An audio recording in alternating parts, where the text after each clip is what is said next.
Welcome, man. Welcome back to another live stream. Let me get my headphones going here. Looking kind of crazy. If you're watching this on the replay, man, how you doing? We're gonna dive into this. We're gonna dive into this game like we would in normal video format. Instead, we're just gonna do it live here, man. We're gonna recap this game. Now, as of this time, the All 22 isn't actually available for me. So everything that we're basing this on is just a normal game replay that I was able to watch and the notes that I took from watching it back to kind of get that first sense. If I waited another day, I could have gotten the all 22, but I was so far into it that I'm like, I don't even want to wait. Let's just knock it out now. Okay. Let's do it now.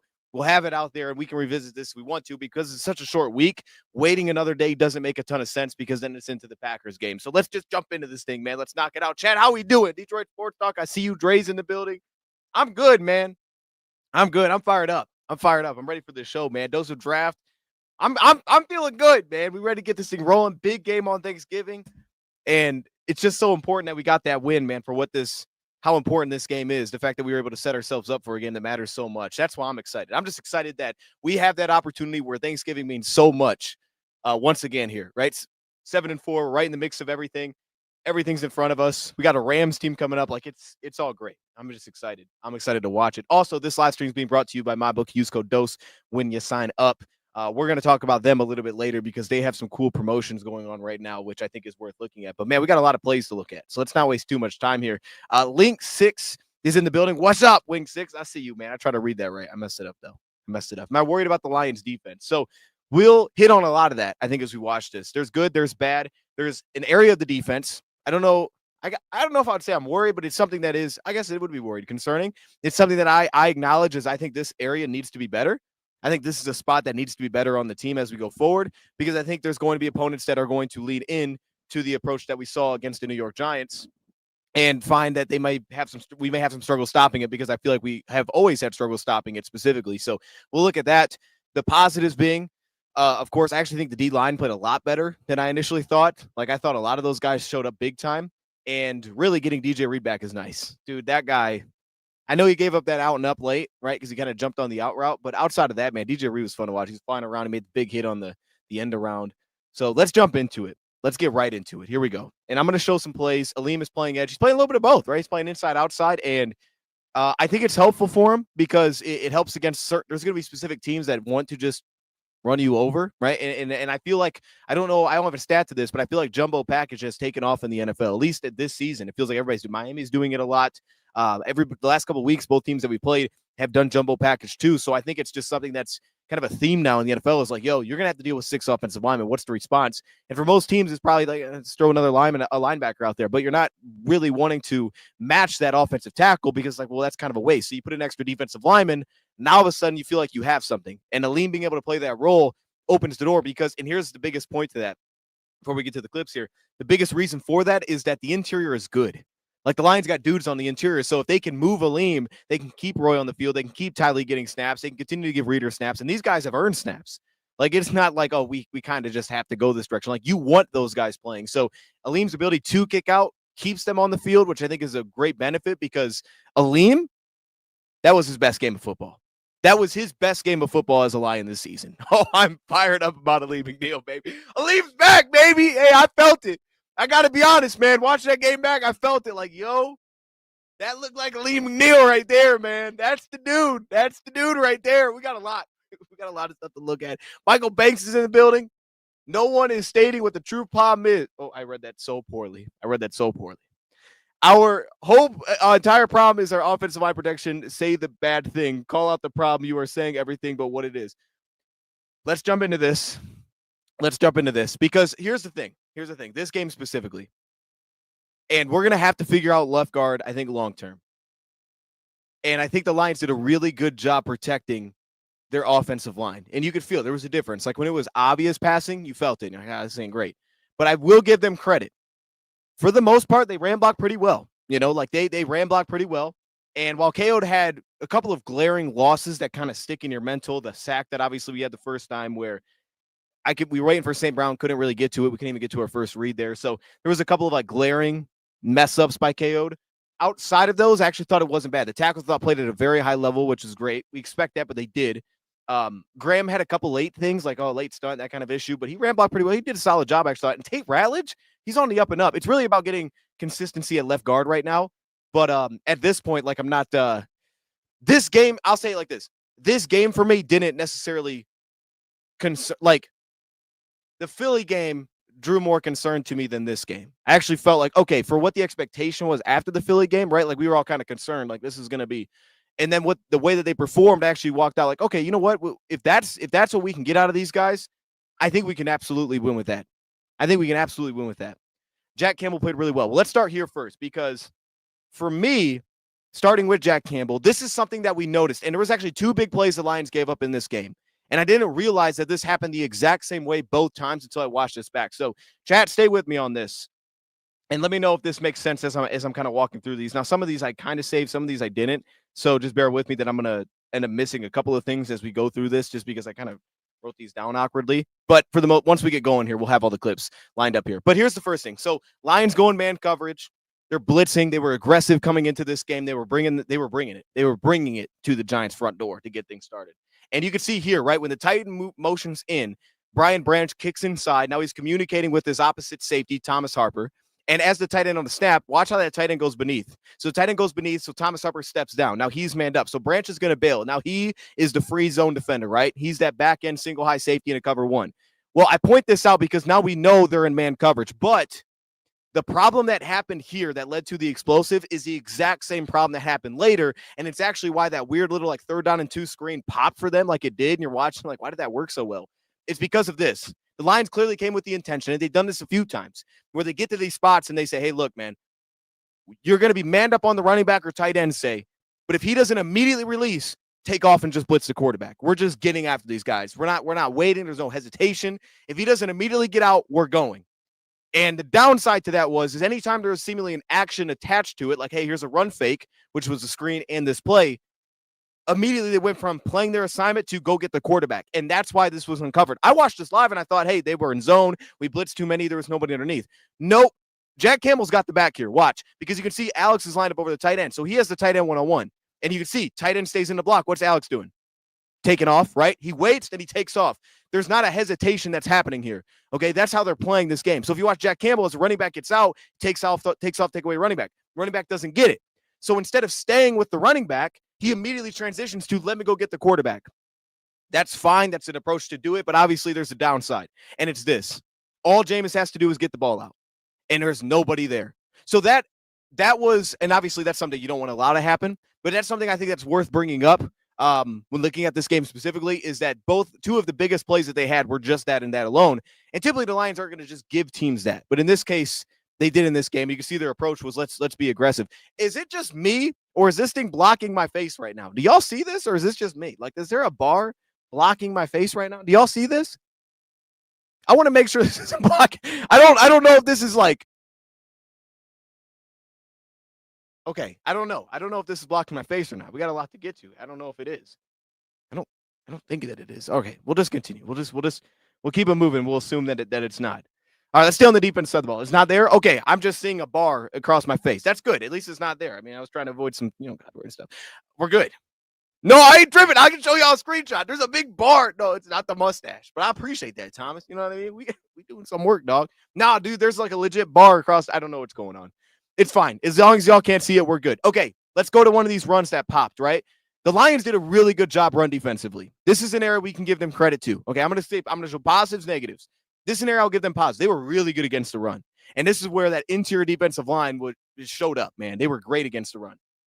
For the most part, Aleem was back. It was like, dude, these guys are at it. But there was a couple explosives, and a couple of them happened in different ways. Let's start with this first one. Watch Aleem McNeil, right? He's lined up outside shoulder of that left guard. I know it's a little grainy, but that's because I had to grab the replay version, and it's going to be copyrighted, so I got to try to be safe with it. So just bear with me on this. Again, the All-22 wasn't out, but I don't want to wait, all that kind of thing. So he's lined up outside shoulder on the left guard, so he's sitting in the B gap. But notice what happens on the snap here. And it's also DJ Reed, who you're going to see is also matched up. You can see he's matched up in the slot. He's on that slot receiver one-on-one. Brian Branch is also settling into the box. Watch Aleem McNeil. On the snap, he jumps outside. So this turns into an outside zone lead to the right side of the line of scrimmage. Aleem McNeil jumps outside to the C gap. So now the B gap is unoccupied. DJ Reader has the front side A gap. So the A gap and the B gap are both unoccupied.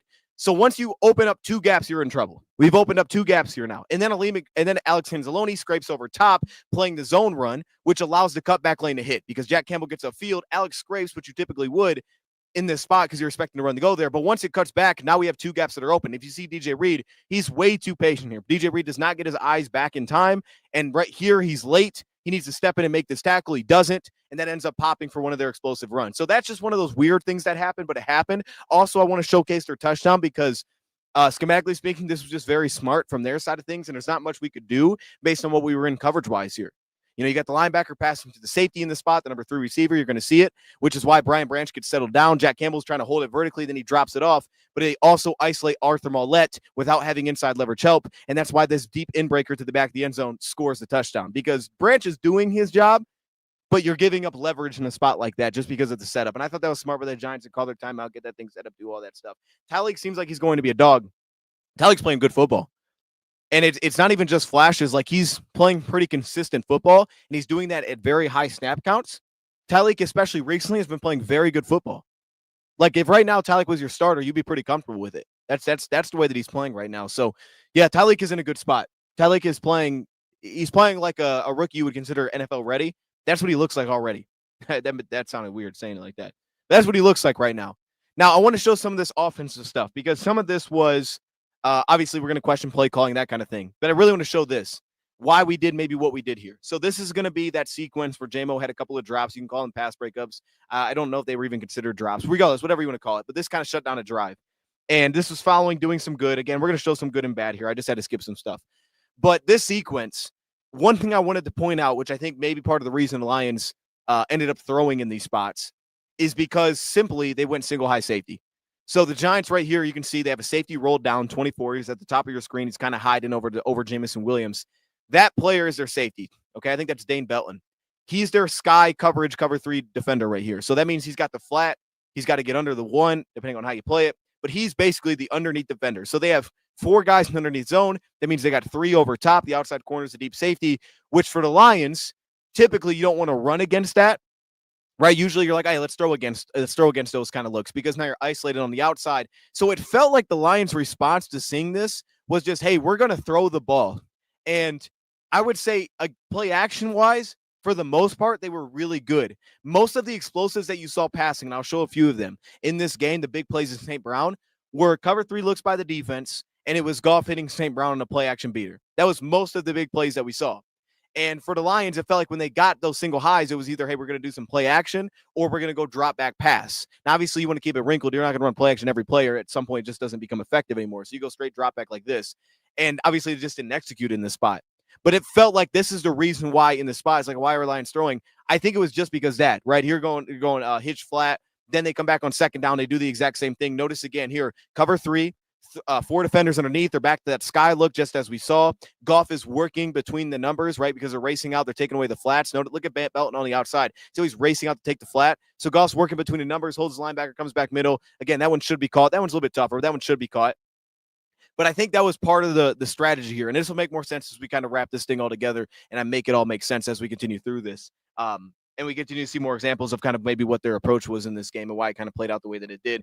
This was the 3rd down and 10 following that, which is not a spot for us to be in. And this is where you felt the pressure. Like, just straight up. Like, where we felt the pressure in this game was on these 3rd down spots where offensively they knew we were throwing the ball. Their pass rush packages on the field, and the Lions said, we're in trouble here. So they had to get the ball out quickly. When they had to drop back, they executed a few times, but they did everything they could to keep themselves out of that spot. I think that's another part of the reason why you saw, and we'll show those plays. You know how there was that sequence where we're like, why do we keep throwing it to Gibbs out of the backfield? Well, again, it was cover 3 defense, so the Lions went to throw against it. They went drop back. They went to swing passes after obviously having dropped those, which were there to execute. They didn't. So they went to some of their swing passes. And the second one I thought was good. The first one I didn't think was great. But the point is they went to some of those swing passes. And I think it's very similar to what we're seeing here is stylistically, they were saying we got to throw it in these spots. If they're going to play aggressive for the run on first down, we got to throw it in these spots. We have to help out our pass protection unit. So I thought as they played better than expected, but they still clearly wanted to protect them in this game. And the problem became is when you got to these 3rd and long spots, not only do they have the pressure pieces, and that's where you start to see losses up front, even though here, it's not terrible across the board. Graham kind of loses it here late, forces Goff to step up, and he runs into a sack. but it's also the fact that now they start matching everything. So you notice the 2 plays before where I'm showing, it's kind of spot dropping. We're leaving openings in the zone. All of a sudden now everything's getting matched vertically. That takes away those shots. So here you like, hey, go to JMO or go to the out the same round. I don't know if either of those get the first. This is one where I think the ball just needs to be thrown by Goff into the flat. He doesn't throw it. He tries to work away from the pressure here. And at that point, I think he just decided not to throw the ball because you could have threw it to JMO, but he didn't. If anything, he should have just threw the first pass to Saint. Point being there, I think that was the Lions' approach. We're going to show more here. Let's keep going. I like that Ratledge lost the mullet. Did he lose the mullet? I didn't even notice that, man. Ratledge playing good ball, man. Ratledge played some good ball in this one. Iowa sucks, so does pass rush. I disagree with that, actually, watching back from this game. Now, if you want to say that as a statement on the year, fair. But I think based on this game, that's not true.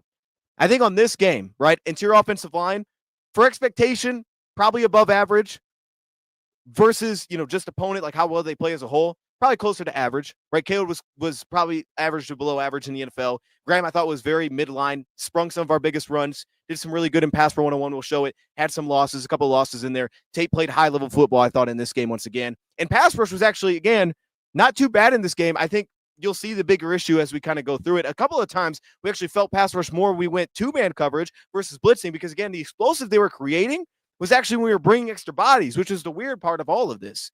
But we'll make it make sense. I'll show you what I mean. Let's go back to the defense side of the ball. We see how that drive kind of stalls out here. And this is an area now for 2 weeks in a row where the Lions have put together, we're stopping teams on short yard situations, which is great. This is a power run here on a 3rd down and 2. And I want to showcase 2 guys. Brian Branch was super involved in the run game in this game. Give him his flowers. You're going to see Brian Branch. Look at him at the top of the screen here. The other guy I want to give flowers to here is DJ Reader. Both these guys showed up in this game. You see DJ Reader. He's working over a gap here. He gets on the ground. You're going to see him. He kind of creates like this pile. And he ends up getting on the legs and the running back. And obviously, Tracy's a handful to bring down. And Branch takes on the lead block like a linebacker and stuffs this thing. That thing should have had a 1st down. And it didn't because of those 2 guys. They came through and made the play. So I want to give a shout out to them. Now let's look at some of this offensive line stuff. We'll show some good here. Let's take a look at some of the offensive line movement they were able to create because this is something that they did do well in this game. The first play that we have here offensively is a duo run. Straight downhill, straight hard double teams. We're going to push people off the ball. And that's exactly what they did here to get things started. Watch Graham Glasgow working one-on-one right over here at the center position. You're going to see the movement that he creates alongside Tate Ratledge. They're driving his guy. Look at the guy Graham Glasgow's blocking right now. This guy is now up to the 1st down marker. He has now pushed him back to the 1st down marker. Tate picks it up, and he's still driving him to the 1st down line. That's the first block that's beautiful here. And also, and I don't know if that's the case on this one. Let me back up just a touch here. A lot of these runs, too, you're going to notice that defensively, they're playing 2 deep safety. So the Lions did a nice job, and I would say this felt like clearly the approach, which is why we showed the first 2 passes, like, hey, why'd they go past there? To kind of explain why I believe they did, I think it was as simple as that. They saw that, hey, they're going single high, we're throwing the ball. They're going 2 deep, we're running the ball. It's about as simple as it gets. But I think that was the approach in this game. Here, what are they doing? Well, you got 7 down. You're probably going 2 deep safety in this spot. So what do Lions do? We're going to run the ball. Strong double teams. They're light in the box. We're running it. Also, the linebackers are deep as heck, which is partially because of that play action impact. So once they start, look at this. The linebackers are 5 yards backwards, which is crazy. So you get this good example. Look on the left side here between K.O.'d and also look at K.O.'d, bro. He's in dude's chest, driving guys back. He drops his dude on the ground. That's a good run. We'll come back right to it on a 2nd down run. Let's go duo to the right side. Let's go strong double teams that way. Here we go. Once again, watch Tate. Beautiful block here. Seals off his man. Graham, go find a linebacker, and now we're off to the races. Now, Gibbs had a fantastic run later in the game, which we'll show. But this one was a lot of the O-line. I'll give the O-line a lot of the credit for this one because really across the board, they did exactly what you hope. Again, look at the box. It's a light box. You got 5-man front, 2 linebackers. That's 2 deep safeties. You're light. Let's go. Let's run against that. That's exactly what the Lions do, and they create movement. Tate seals his block. Backside seals his block. Graham climbs.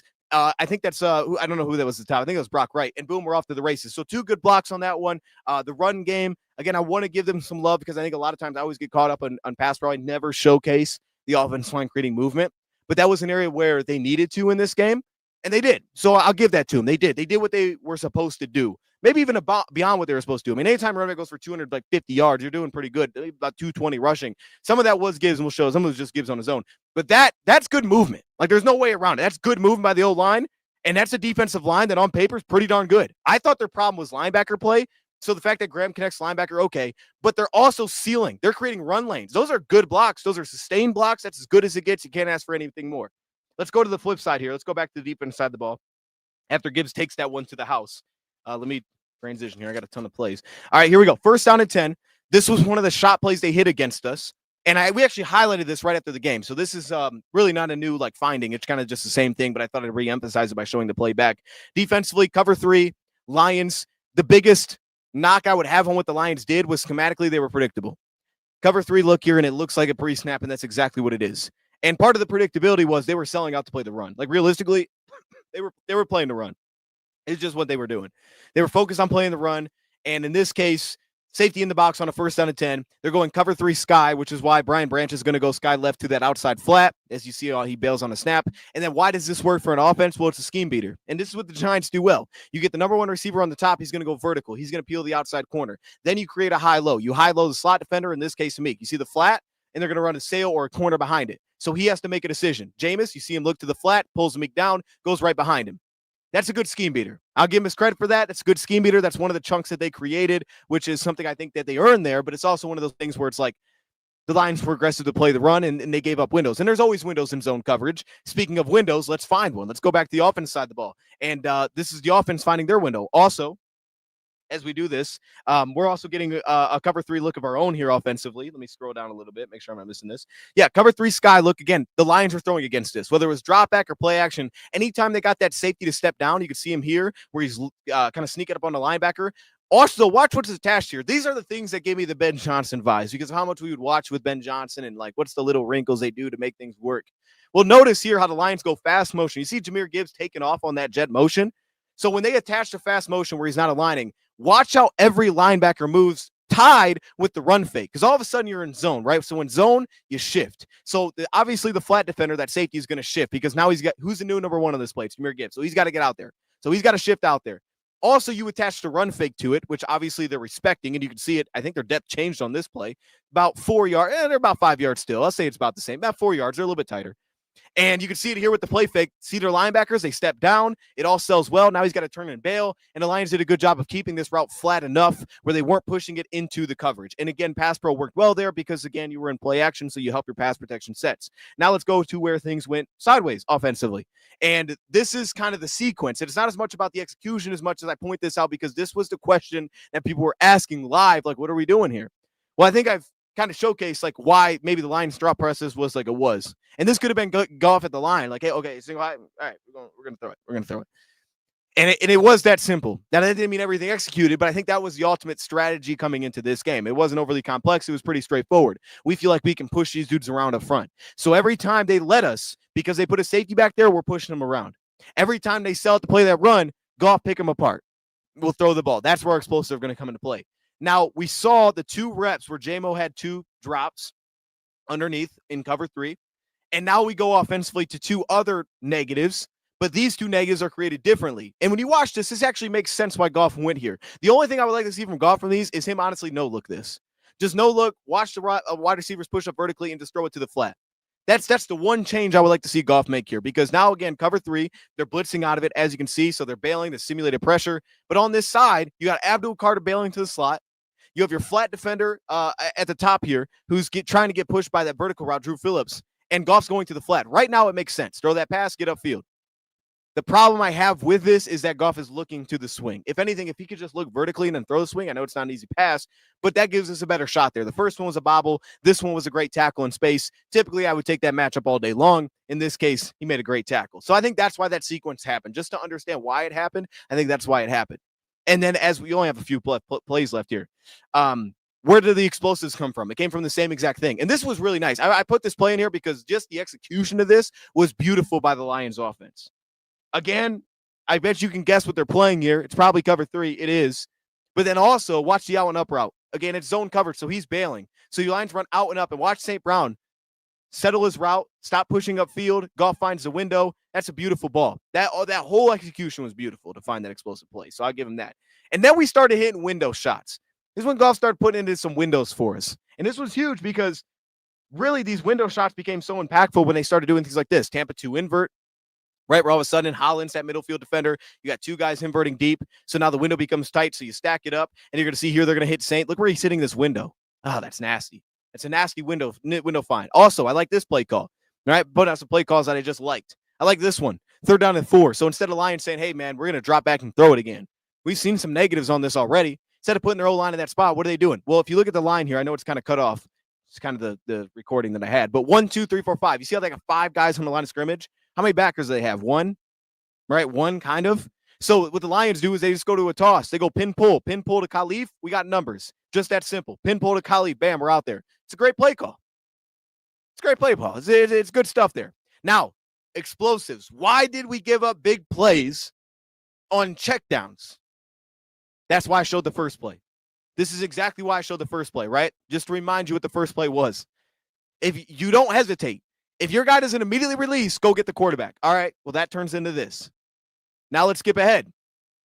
Second half. What happens? Let's see it. What are the Lions in here? They're in man coverage. Right, we skip ahead a little bit. They're in man coverage. Cover 1 blitz on a 3rd down and 3.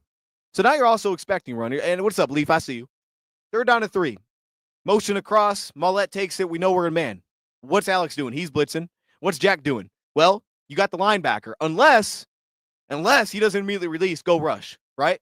What does the running back do? You see what the running back's doing? He goes run fake, and then he gets out. So Jack Campbell watches the running back first. He steps in for the run fake. What does Jack do? I'm going. I'm getting the quarterback. He takes off for the quarterback. Well, all of a sudden, once he does that, he takes himself out of the play, and this little backside screen, boom, it pops. And he got this huge pickup on a 3rd down and 3, and it's like, what are we doing? How does that happen? Well, it's because he didn't throw his entire attention to taking the running back. He stepped upfield to go get the quarterback, and once he did that, he took himself out of the play. This is a great job by the Giants. This is to me, the chess match. This is a great job by the Giants. They saw what we were doing at the very beginning of the game, and they came back to it and said, let's do it again. It's 3rd down and 3. They're going to respect the run. Not only did they do their trick plays, which were smart, obviously the big cover 3 chunk they hit, the flea flicker, which was a touchdown, but also that. It's a great play by them. Give them credit for that. But it's also what the Lions were doing, and it's what they were exposing themselves to with that aggressive natured decision-making in this game. And then we go back to the run defense a little bit here, and there's some ups, there was some downs, but there was a lot of ups. There was a lot of ups from this defensive front. Here you can see Tyleek flying off the ball. Hutch at the point of attack here, and then also on the backside, Lee McNeil flying in to give us a run stop. Let's go back to the offense here. Again, this was the other huge Jahmyr Gibbs run. We got about 3 plays left. This is the other huge Gibbs run. Look at the O-line, though. Like, he does the work once he gets up to the DBs, but I'm going to give the O-line credit for what they're doing here in terms of creating movement. This is an outside zone in the 2nd and 5. Following the last play, which was cover 3, what did the Lions do? They threw the ball, they checked it down to Gibbs, got 5 yards. That's what you're supposed to do. That's what they were trying to do. That's exactly what they were trying to do. Here, and shout out to Gibbs. Gibbs has literally become a weapon in the pass game, kind of like we saw at Bama. They've leaned into that. But look at us right here, and look at the blocking across the board. Watch Graham Glasgow, right at the point of attack. Look at him. He's handling his dude. He's taking him beyond the line of scrimmage. He's handling that one-on-one. He gives Gibbs a lane to step through. If you look at the guard play as well here, give them some love too. Tate Ratledge on the front side, gets up, climbs. Watch KO'd on the backside. There's the hedge, gets up, climbs, find the linebacker. Look at Taylor Decker on the backside. Hinging his block. Nope, not going anywhere. Ratledge steps up, picks the linebacker. I mean, this guy's not getting touched until he has the 7 yards. So Gibbs, this is incredible, by the way. I mean, that's an incredible run. But it's also 7 yards before the dude's getting touched. I mean, give the O-line some credit. They're doing their job here. And even in times where we didn't execute, the O-line didn't do a bad job like this. Like, this was the spot we clearly wanted to avoid. And this was the ugly sequence that we had where I didn't show the play before, but it was, to me, it had to be a miscommunication. Goff just kind of threw it at the ground. I don't know what that was. It had to be a miscommunication. Led to this situation after a toss play that got a yard or 2 yards. So now we're in 3rd down and 8. And Lions get 4 deep. They get blitzed out of it. But look at this. This actually isn't that bad. This is pretty good pickups across the board. Watch the right side first. Look at Tate. Look at Sewell. They're handling business. Graham Glasgow and Tate are on the same page. They're working together pretty well. No one gets through. Watch the left side. KO'd one-on-one. KO'd was a guy that was going to lose a couple. But he's in an okay spot there. I mean, it's not great. You're getting the ball up pretty fast, but it's okay. But for the most part, like, everything else is pretty good. The guy that gives up pressure is Jahmyr Gibbs stepping in here. But it's enough for Goff to get the ball off. I would say, if anything, you can clearly see KO'd getting flipped sideways. That's the area where clearly you want to improve. But this was also a drop. That ball should have been caught by JMO and kept the drive alive. What am I concerned about? This run defense in this specific sense. When the Lions don't get a safety in the box, how well can they play the gap scheme? And this was the interesting thing, is the Lions did a lot of gap scheme themselves, and they were great at it. Duo runs, a little bit of power mixed in there, right? They did some gap scheme themselves, a little bit of lead. Like, it was good. You go to the Giants side, and this is something I feel like we've had issues with for a long time. is dealing with the consistency of a team that will pull offensive linemen. Here we go, counter pull on a 2nd down and 6. I believe this got called a hold, but you can already see how this sets up, and I still think it's worth showing, even though it was a call to hold offensively, because these are the issues that they will run into. At the point of attack, we take a block head on. You also have on the backside here, I believe it's Lee McNeil who got sealed up on this play. Slow it down a little bit. Lee McNeil, you can see him get sealed down by the 2 offensive linemen. He's out of the play. Blocker takes it head on. Now, all of a sudden, the linebacker spills outside, so you don't have any leverage. The first DN that took that head on gets no leverage. He doesn't force it back inside. He didn't force back inside at all, so now he's just running off of that. He gets sealed down. Barnes steps down. Now he's got a 2-way go on Barnes. That's not great. Barnes takes it, forces it back inside, but now you're asking Jack Campbell to get away from an offensive lineman. He does. He draws the hold, but ultimately, that's something the Lions are going to have to prove that they can be better at. They're going to have to prove that to me. Because right now, to me, that's the most inconsistent thing when you ask me about the Lions is that specific element of their defense. And then from a pressure perspective, this is the area that they actually created pressure. They actually created pressure in the sense of a lot of times a 4-man rush, 2-man coverage, just like this. Watch Lee McNeil. Lee McNeil's back, dude. Lee McNeil's back. Beating up the right tackle. Here comes Al-Quadri Muhammad. He showed up about 3 times. Al-Quadri Muhammad got to the backfield. We go to a 3rd down and 16. Again, this is great pressure. We just missed a sack. Al-Quadri Muhammad. Hutch is working through a chip. Muhammad's beating Andrew Thomas one-on-one. Hutchins is working through a chip, but Muhammad has a sack and he misses it. And all of a sudden it turns to this broken play, which picks up the big explosive. That's just a broken play. That's what happens if you miss sacks. Can't miss sacks. Alex steps down for no reason. In man coverage, he lets this guy go. Just can't do that. Just not disciplined. And this is the area where I have concerns. There's an area I have concern. This is it. Forget everything else. Everything else that gets talked about defensively. This is the concern. And I think it has to be for everybody. Lions run defense was really good this season. Really good this season. And that's the difference from this year and last year. To me, that's the biggest difference. The run defense, they've been hurt at corner still this year, just like last year they've been hurt at corner. They're hurt at safety now. Harper's playing awesome football, by the way. But an area where, as a very good run defense, you have inconsistencies, it's all of the gap scheme. And that's the area that I would say, if there's an area I'm concerned defensively, is that this needs to be cleaner. Gap scheme runs need to be cleaner. Watch Tyler Lacey. Takes on this puller head on. Watch this. Boom. All right. Doesn't set the edge. Doesn't force it inside. So all of a sudden, he's cleared out by 1 block. Now Barnes, again, he has a 2-way go with the tight end. So he takes the outside, steps it in to who? To the linebacker. That's not there. Why? Because now he's scraping, and this down blocking tackle goes up and connects with Jack Campbell. So if that first block we don't take on well, we're all of a sudden in big trouble. And now it springboards, and it's a big run. And you're waiting for the DB to get there unless you can put a safety in the box. So that's the area I have concern. There's an area I have concern. I forget everything else. That's it, because I've seen that many times. I've seen that many times Lions have issue with it. That's the area I would be concerned. And again, even plays like this, when we had to go down, we had to get points. The pocket's good. It's a 5-man rush. I'm watching them. They're picking it up. Everybody's picking this up. Goff standing back there, ripping it. It's a beautiful throw. We're moving the ball. Like, the pocket's good. Was it perfect? No, but it wasn't going to be perfect. You were playing the Giants. It wasn't supposed to be. They helped themselves out. They didn't put themselves in a lot of spots where it was like, oh, we definitely have to throw it here. They tried to throw on early downs. The Lions were very successful by EPA on 1st and 2nd down, 0.28, a very positive EPA versus the Giants, who were negative on 1st and 2nd down, but they were great on 3rd down because they kept having broken plays. We were very positive on the first 2 downs. That's been an issue for us a lot this season. We had our negatives thrown in there. Most of them self-inflicted, right? The 1 drive, 2 drops. Another drive, Brock right, drop on 2nd down. Another drive, Gibbs doesn't make a man miss an open field, but the first play was really the big one where he bobbles it. Now we're back 3 yards. Most of it was self-inflicted. That wasn't positive on early downs. We ran the ball well. We found explosives on those spots. And in a lot of the spacing things we did throwing the football, the drop back pass, were actually pretty successful. We tried to avoid a lot of we have to throw it now. They tried to avoid a lot of that, and I think they did a pretty nice job, which is why maybe they were a touch conservative with those 3rd and longs. Right? When they didn't have to be, they were trying not to be super aggressive in those spots because they didn't want big negatives to happen. One of the big 2nd downs, right, was the sack that KO gave up. That one, they tried to get to St. Brown 101. We couldn't get there. KO just lost the block literally immediately. It was the worst block of the game. He didn't touch him at all. And you're going to get some of those when your backup left guard's in, but also you would get that with your starters too.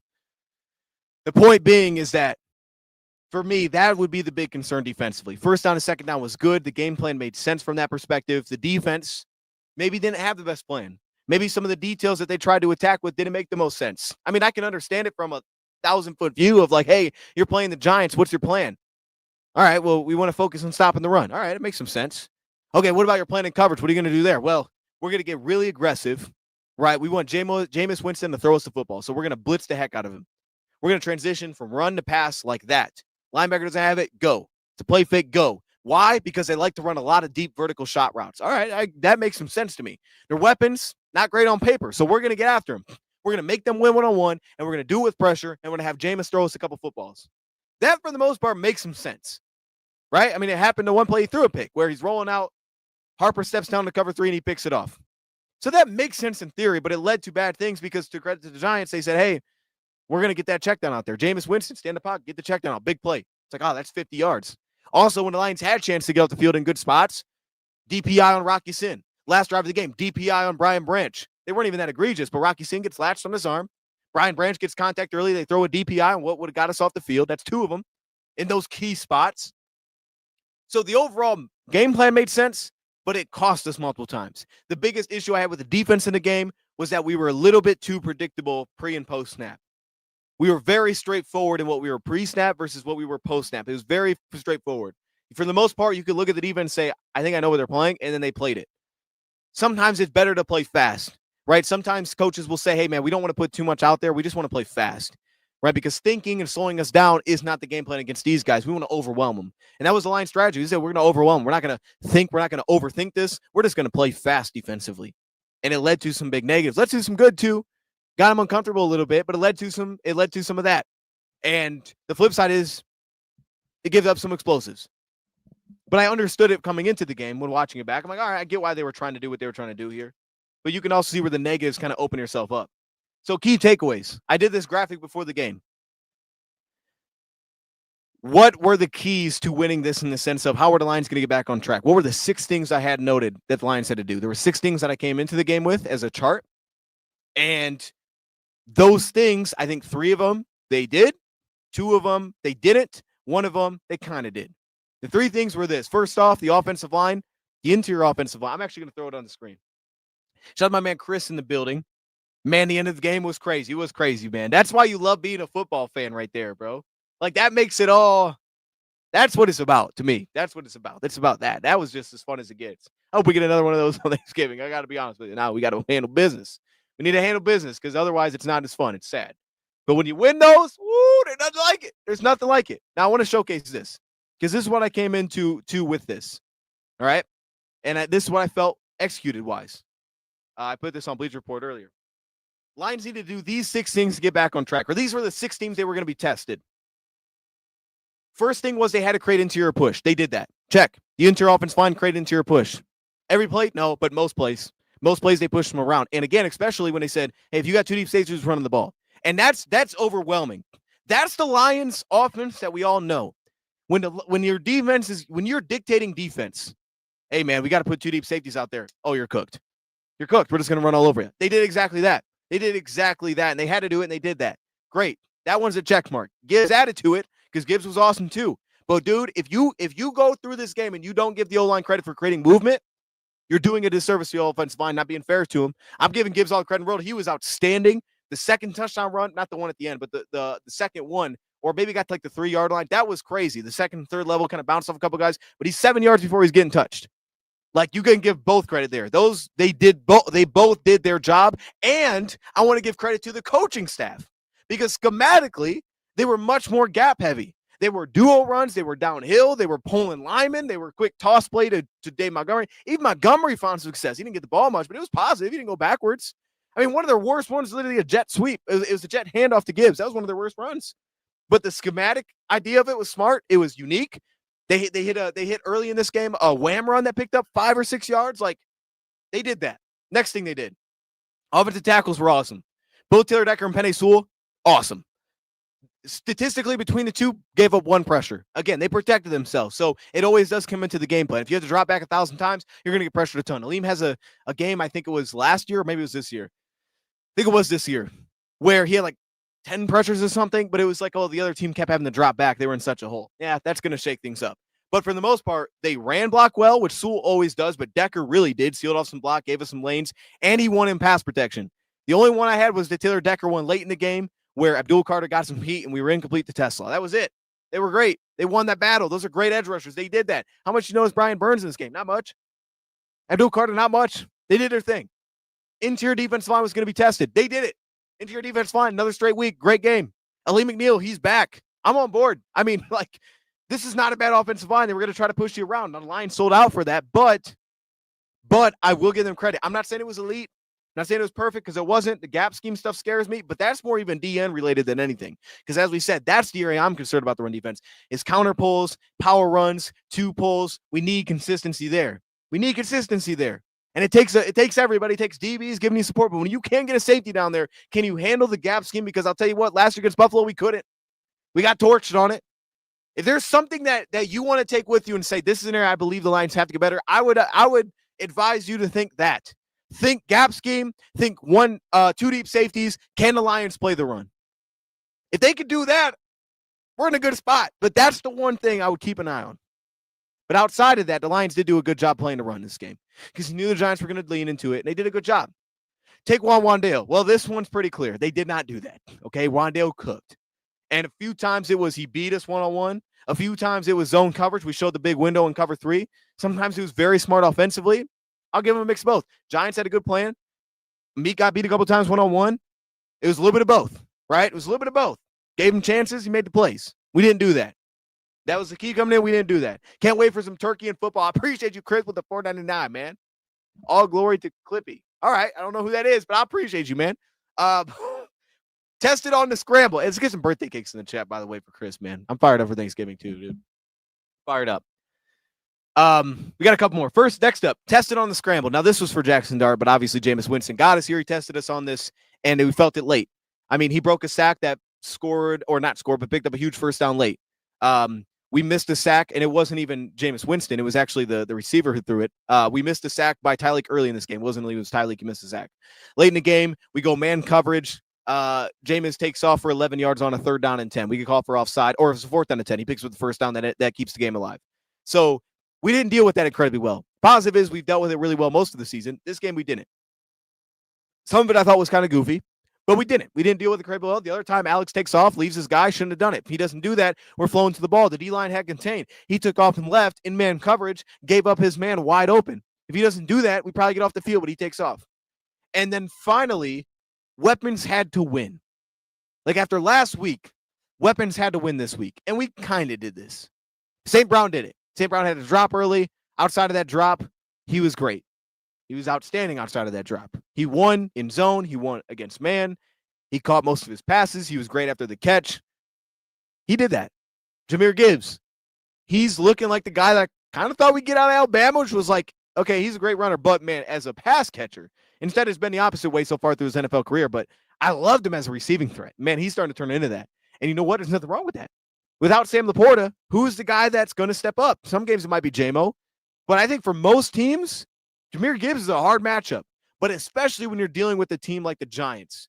And the reason this was it was team specific to say weapons must win 1-on-1. That's just not we're just going to say it. That's because they match a lot of things. They match coverage on 3rd down, right? We saw that. We saw them, match up. J-Mo drops it on a 3rd down at 8. They're going to match up in coverage. They're going to play man. They're going to blitz. Okay, cool. So who's going to win? Well, late in the game, it was Jahmyr Gibbs. Angle route, out in the backfield, make guys miss after the catch a little hitch, I'm out. Jahmyr Gibbs was our second best one-on-one winner in this game. Jameis was not. Jamison was not, all right? That's not to say he can't be, but he wasn't in this game. The first sack that we took, where KO gave up the sack, if you watch that back, Jameson Williams didn't get open, right? Goff went one way, didn't like it, came back, had the one-on-one with Jameson. Jameson didn't get open. Goff took the sack.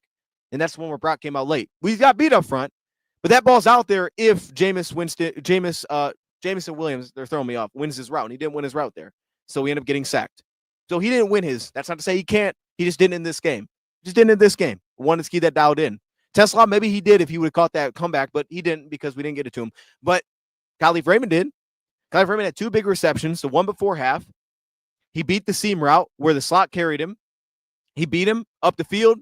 Pretty good ball. Made a great grab. He won us 1-on-1 situationally, but he won it. The 2 guys that won our 1-on-1s were St. Brown and Gibbs. They carried the load. And we're going to need going forward, Jameson Williams is going to have to add more to that to the team. And some of this is going to be matched up base where you'll get maybe better matchups for him than this one. And also when you can, someone said in the chat live, and he was right. Like the opportunity to push the ball down the field is based on your expectation for your ability to pass protect. And the Lions clearly did not want to put themselves in a spot where they constantly had to push the ball down the field. And when they did, they wanted to do play action. Why do you do play action? Well, not only can you move the linebackers, but you really do it because you move the defensive line. You are essentially run block. You're essentially slide protecting every time you go play action. The defense line has to move to play the run fits, and then they have to get upfield, so it slows everything down. So when they took shots, they took them there. Drop back passing, how many shots did we take? Not really many. I mean, when we needed it, we did, but outside of that, we didn't really take a lot of shots. Maybe the one to St. Brown in the end zone from like the 15, right, where we hit him on the corner post, and he hit the post route, and he jumped in front of the safety, and it got called for a DPI. Maybe that one. Didn't really take shots. But some of that was why put ourselves in that spot. I mean, shoot, we gave up a sack when we didn't do that. We gave a sack out of empty, 5 wide, when we tried to get an option route for St. Brown, and we gave up a sack. So Lions protected themselves. They tried to protect themselves in this game. And that's just going to be real life. Like, it's only realistic for where the Lions are at, what they have on the roster, that there's going to be games like that. And most games are going to feel like that where you want to protect yourself. You sit in sort of long overall game, you're probably going to get beat. You're probably going to beat, right? That's this life. But especially against teams like this, you want to protect that yourself. And they were able to do that mainly because of the run game. So if your run game is better than your pass protection, and it'd be great to have both be great, but if one's great and one of them's not that great, then you better run the ball well, right? And how do you do that? Well, do exactly what the Lions did. They said, look, I mean, let's be real here. Lions could come into this game and say this. They are a better pass rushing front than we are pass protecting. Now, did that prove out to be true? I would say maybe, but not really because we didn't really see it a lot. But on paper, you would have said that's fair. That's a fair claim. So Lions can say that to themselves, but then they can flip around and say, well, the flip side is we are better run blocking than they are at stopping the run. So the game plan's simple. Anytime they give us a look that warrants us throwing the ball, which is a safety comes down, we'll throw the ball. Every time they do that, because on third down, they're not going to give us that anyway. So anytime they give that on first, second down, we're throwing the football.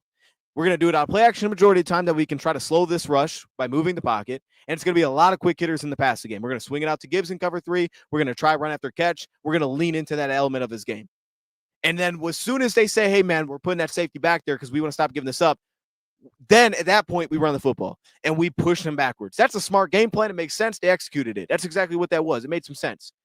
But realistically, that's going to be part of the issue going forward. You're going to have to deal with that.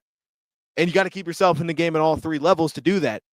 But you got to find advantages. And for the Lions, being able to run block is an advantage to their pass protection. As real as crazy as that sounds, it's a real advantage. A great run blocking O-line helps your pass protection. And in this game, the Lions showed you that because they didn't have a lot of opportunities to just tee off on us. And then when they did, if you really look at it, and this is probably the biggest explainer I would think of that last drive where the Lions went on and scored.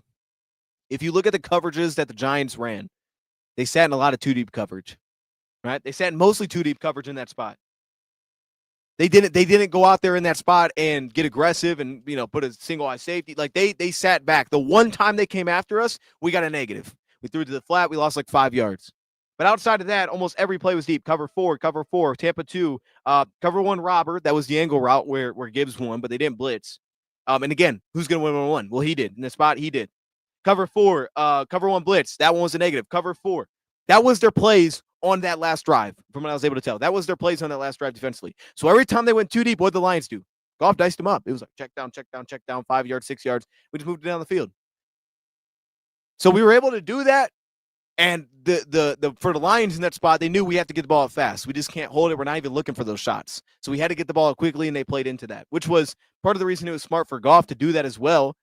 And I also thought he moved pretty well in the pocket as well in this game. There was just probably 2 occasions where I wish he would have thrown it, maybe 3 occasions where I wish he would have thrown it. One, I thought was some maybe coverage confusion when they matched us up. The other one was the sack, and this one's a little bit tougher, but it was the sack that KO gave up when they tried to run the option route to St. Brown because I kind of wish he would have just threw it to the outside, but that one was a little bit more understandable. There's another one that I'm forgetting at this point. There's about 3 of those. I'm like, kind of wish he would have just at least threw it somewhere. Outside of that, I thought he actually moved pretty well. The quick hitter is a way to go in Green Bay, and it is. And we're going to see it a lot because if you go back to last time they played Green Bay, and Morton kind of laid it out for us at that time, right? It was week 1. This is a team that historically plays a lot of cover 3, just like the Giants did against us until that last drive. Cover 3 buzz, they're going to keep things in front of them. When your team plays a lot of that, the Lions typically treat that as it's going to be hard to get vertical shots. So everything's a quick hitter. We go underneath. That's kind of where they're going to live. Okay, so that's what they'll do. And the strategy may look very similar to this game. But the difference could be and needs to be on the most simplistic way for the Lions to win that game, that run game. That run game has to be better than it was week 1. The run game has to look closer to what it did against the Giants. Maybe not that electric, but it has to be somewhere in the middle. If you have a better run game, you help the pass pro, and then all of a sudden it makes some sense. Because on top of that, the Packers have Micah, so you got to deal with that guy too. So it's not just that they'll sit in that coverage; they're just going to get after you. So you have to have some success rushing the football, and it has to be more than what they had last time they played Green Bay. If they can just find a middling range for that, we don't need the 40-plus yard touchdowns. I mean, it's great; you'll take them. But if we can just have some more consistency than we did Week 1, this plan can again translate to that game. I believe, it lowers your margin for error, and I think we felt that in this game because the interception that Goff had, where he threw it was off the Saints' hands, a little bit outside, but he should have caught it. That one interception could have cost us the game, or the drop from Jamison Williams on the big third down, or the couple of drops underneath, which were kind of drops, or the St. Brown one over the middle. Like all of a sudden, you start not executing at a super high level. Every time you do that, your margin for error is way too small in that game because you can't just go like that and get back into it consistently unless it's the run plays, which is kind of the weird takeaway from all of this is the Lions got back into the game with run plays. I mean, as weird as that sounds, that's how they did it. They did it with Jahmyr Gibbs. It's a weird way to do it. It doesn't really fit the strategy, which is why typically if that's your strategy, great. You better be clean. Lions were not that clean, but yet Gibbs had the big plays in the run game, which allowed it to all work itself out. It's kind of crazy, but it's how it worked out. So we got to find that. Do you think we'll get Kirby and other injured player back? So I don't think we're going to get Kirby. I think we're going to end up getting Terran Arnold. That's kind of my guess. And I get the sense we're going to get Marcus Davenport too. But it's always hard on the short week because a lot of times I feel like things don't typically change. Like if we look today at the practice report, right? Graham, no participation. Kirby, no participation. I don't expect him to play. Khalif, no participation. Someone asked about that earlier. I'm not sure on Khalif. I'm not overly optimistic that he'll play, which, again, at that point, if he doesn't go, now it's a lot of Gibbs. Tesla has to step up, but J-Mo really needs to step up. It's on J-Mo at that point. It's on him to go win one-on-ones more so than he did. But Terry on limited participation, which is a projection, I think we might get him back. I get a sense that he might get back. Marcus Davenport, full participation. I think he's going to play. Miles Frazier, they try it out. I wouldn't think on a short week they would, but Miles Frazier's door could become possible, I think, realistically, after this week. It's still only a week in preparation, but it feels more likely that they would, and maybe it's even a week beyond that, where it's like after the Thursday game where we get like 10 days, where they have a little extended break versus a 3-day break to try to throw him into the game. I don't think Dan would make that on a shortened week. I don't think he'd do that. Now, thoughts on Frazier on the O-line, I'd love to see it. I think he would upgrade our O-line. I don't know. I don't want to say I think he would. He could upgrade our O-line. I don't know that he would. I'd like to know. I'd like to see it. It doesn't guarantee that he would. I thought when we drafted him that he would be a starter. I thought he'd challenge Mahogany for his job. So I think based on his LSU film, I believe that he could. But I don't want to say that necessarily because, we have to see it. And again, KO'd, while he's our worst pass protector up front, like there's no doubt, he wasn't completely horrendous in this game. Was he our worst pass protector? Yes. Probably about 3, like, oh, that's not good. Maybe more. But he did run block pretty darn good. I'll give that to him. He did run block pretty well. And if that's what we got to lean into, that's what we got to lean into. So I think in time, this season, at some point, Miles could upgrade this O-line. I think he could. This week, I doubt it. I doubt that they go that route. But, yeah, if you go based on what I thought about him, LSU, I would say that it's on the table that he makes us better. And I'd love to see it. What's up, Silent Service? I think Tesla would help specifically against Packers. He has some good looks against our defense the last time we played him. He did. He had that nasty touchdown. Hey, man, he's going to have to. He's going to have to this week, it looks like. But, yeah, I need Jamison Williams, man, to lock in this game. He needs to go win, man. Because that's an area where the Packers would tell you we're not as great as secondary. You know what I mean? They would tell you that. So these dudes need to lock in. But Tesla, yeah, maybe it is his time to go. It is his time to go. And run after catch feels like it's going to be a huge part of what they're trying to do. And also Tesla brings you blocking. So anytime you swing it out to the back, if he can block his DB, he gives you an extra body. You know what I mean? He does support you kind of in a off way. Also, Pascal, is he coming back? I mean, maybe that's on the table. And I do think Pascal would upgrade us. I do think Pascal could make us better. You know what I mean? Like, I think Pascal, against all those gap schemes and the pullers that I showed that I'm concerned about, Pascal could take that on, I think, better than what we have right now in Tyler Lacey and things like that. No disrespect to him, but I think he could. I think he could be better in that spot. I think Pascal's just built for that. That's his game. He's like a wall. That's all he does. Right? That's him. He could make us better in that spot. And then, obviously, third down, he can kick him inside. But, man, there's a role for him. I don't know if he's going to play, but he's projected full today. He's been practicing. He's also not like in a mile spot where you're kind of like, we got to wait. Now he's just, you put him in, man. There you go. You put him in. I think he could help us. I think he would help us. What's up, Alex? I see you, Alex. So, yeah, that was a lot. I'm glad we knocked that out, though. That was something that we had to do. I was typing that when we asked. Man, like, I feel like he could. Like, I mean, I could be wrong, but it would make sense to me that he could. Also, let's um real quick, I kind of want to see what the Packers practice report looks like. Let's see that one real quick.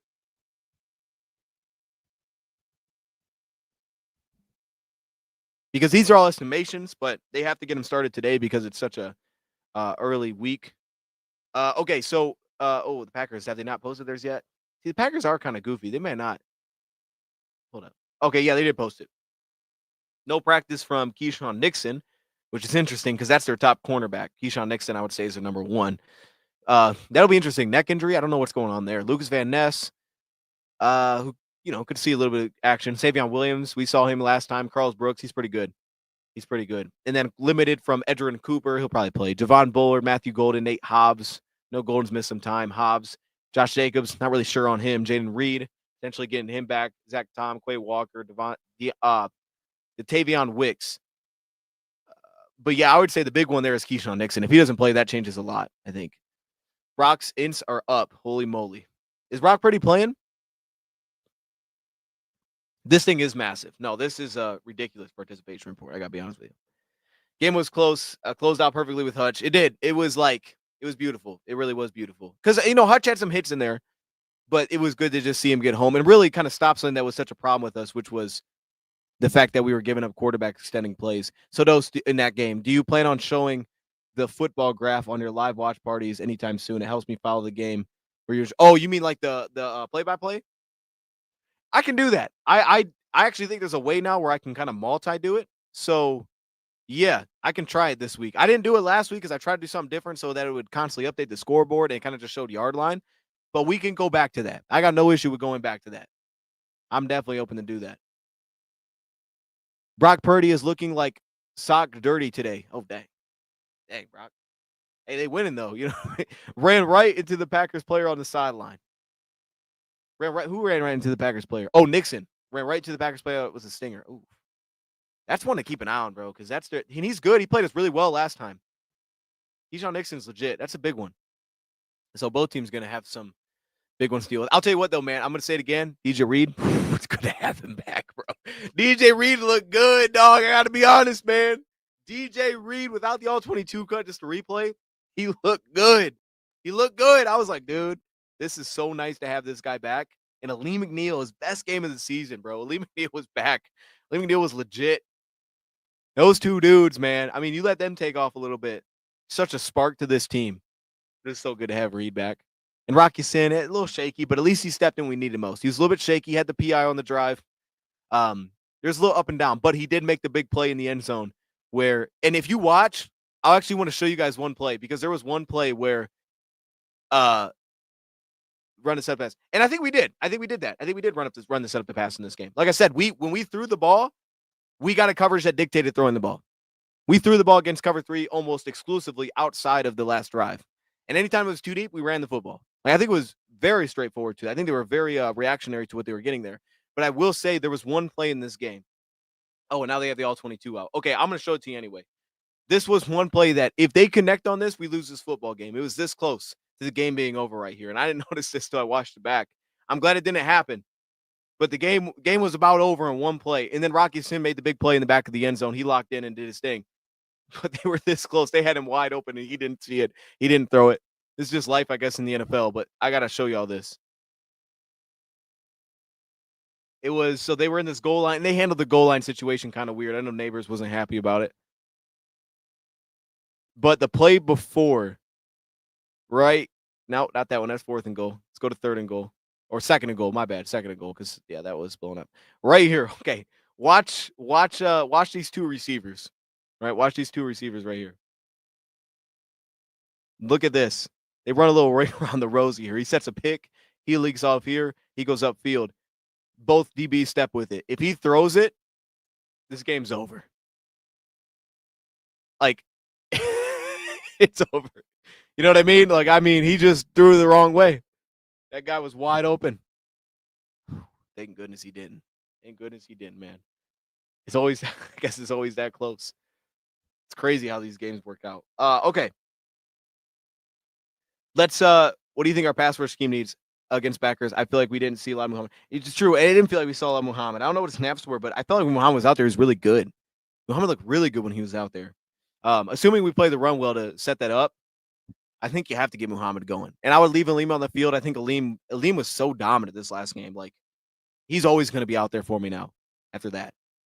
But I think Muhammad needs to get more reps at opposite of Hutch, like, no doubt. And he's done a lot of work on the interior for us too. But I liked having him opposite. I think last week, having him on the opposite side was very impactful. I think you like putting Love pressure on the interior because it pushes him backwards and he can kind of step up and move and throw. So I think the Lions prefer to try to get pressure from the inside against him, which is where Muhammad would step inside. But he does need to be on the field more. That I agree with. He needs to be on the field more because that he did his thing. All right, let me go to this real quick. Man. Hold up.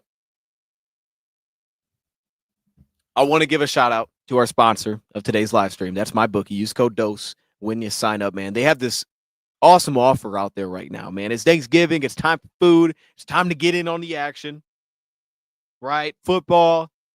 It's time to make it happen. And right now they have an awesome opportunity that y'all can get in with. And I saw this today. This is fantastic.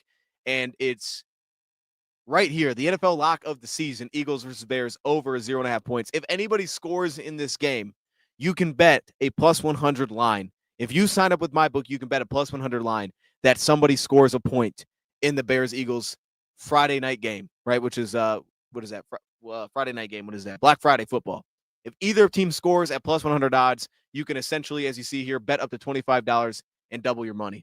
All right, so it feels like free money right here. That's what it feels like. That's the opportunity that they're offering right now. So I would definitely not miss out on that.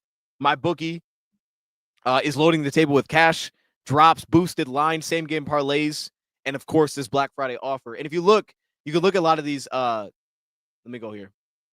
You can look at a lot of these boosted lines, and they kind of like shift up the odds for a lot of these. And they have a lot of these that are pre-made, which I was looking at today, which is pretty cool too. So obviously you got the lock of the season right here. If you sign up, go right there, lock of the season. And then you can find their boosted lines, which let me see if I can find it. Yes, bet boost right here. They have these boosted lines that are pre-created, and sometimes you can make them on your own too. I found that when I start to put these together, but you can see these are like way above what the normal odds would be. So a lot of these are already pre-made. It's pretty cool to look at too. You can see here they got one for the Lions game. What is this? Packers versus Lions boosted. Josh Jacobs a touchdown, St. Brown a touchdown, Dubs a touchdown, and Gibbs a touchdown. Plus 1644. I think that's pretty cool. You can get it on that. So again, this is the Black Friday offer from MyBookie. One single touchdown is all it would take to hit if you use that lock of the week or lock of the season. I think it's fantastic that they're offering that. That's why I personally love MyBookie. So make sure you don't miss out on that. Get in the action with your friends, with your family. You're all going to be together, so have some fun with it. Use code DOSE when you sign up. Have a good time, man. Real quick, let's see what the early lines are looking at here for the and this is the best way to get it started if you're going to do like that. Just get in on that line. It's 9.5. Oh, no, it's 2.5. I was like 9.5. 2.5. Lions favored at home. If you want to get on this early, and obviously the live betting odds are changing here as we go. And then also you can look at, Thursday's going to be action-packed. 3-point spread, Kansas City. That one feels kind of crazy, but you could do it. Cincinnati, Baltimore, and then obviously the big Friday night football game. So there is MyBookie. Shout to him. Use code DOSE when you sign up. Chat, I think we're going to end it here, man. I appreciate y'all joining. Check out Dose of Draft if you're looking for any draft content. You can see it on the bottom left here, Dose of Draft. Continuing to work through that. The videos are doing better than I thought they would. I'll be honest with you, man, as we're kind of just getting started over there. But I'm trying to be very consistent on that channel as I kind of ramp up here for all the draft coverage going forward. So if you just want to hear about draft prospects and then soon, mock draft stuff like that, check out Dose of Draft, man. We're rolling over there. And we're going to continue live streams over here. So I know today was kind of late, but that's because I had to rewatch the game. So by the time I finished, I was like, I'm just going to do it anyway. But typically, I'd like to go earlier than this. It's just that today was kind of goofy. But we got it in. I just want to get it in. I didn't want to wait. We got 2 days until we play again. Come on, man. Football, dude. Calm down. I'm fired up, though. This is a big game, dude. Everything's on the line. Everything's on the line. We're going to get out of here. Silent Service, appreciate you to the truth. Chris, Detroit diehard. I got to go, man. David, we out. Enjoy the rest of Monday Night Football. I'll see y'all tomorrow.